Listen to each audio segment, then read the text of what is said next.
A show of support for democracy in Hong Kong as more than 500,000 people voted in weekend primaries to choose opposition candidates for September's elections.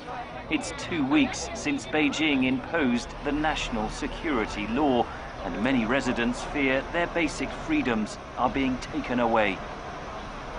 I do hope that the international community would see how our solidarity and would stand with us and help us, hopefully. Western countries are taking an increasingly tough stance on Beijing, but it's not clear how much help they can offer the people of Hong Kong.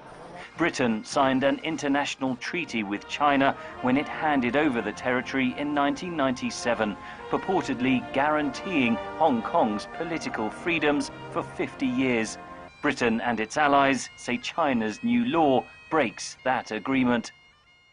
Beijing said that for 50 years they'd give the people of Hong Kong a high degree of autonomy. And you all have seen what's happened after only 23 years. Empty promises made to the people of Hong Kong and to the world.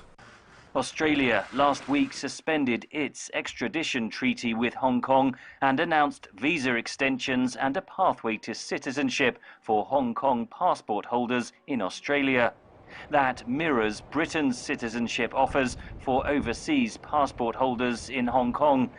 Some British lawmakers want Chinese officials to be the next target of so-called Magnitsky sanctions, new legislation which enables asset freezes and travel bans. Hong Kong's chief executive, Carrie Lam, could be first in line.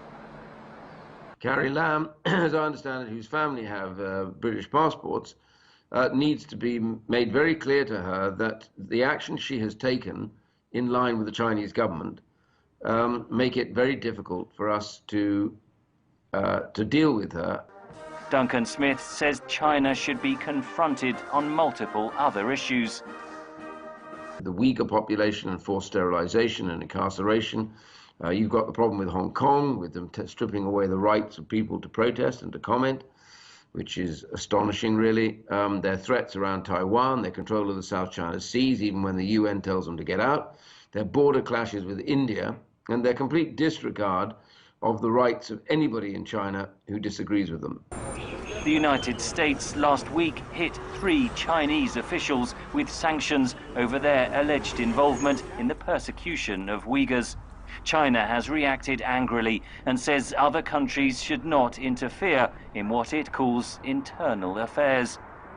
In Beijing's perspective, Xi Jinping cannot be wrong. Xi Jinping can never admit he make mistakes, and therefore it's very unlikely that China will revise its policy towards either Hong Kong or, for that matter, the UK.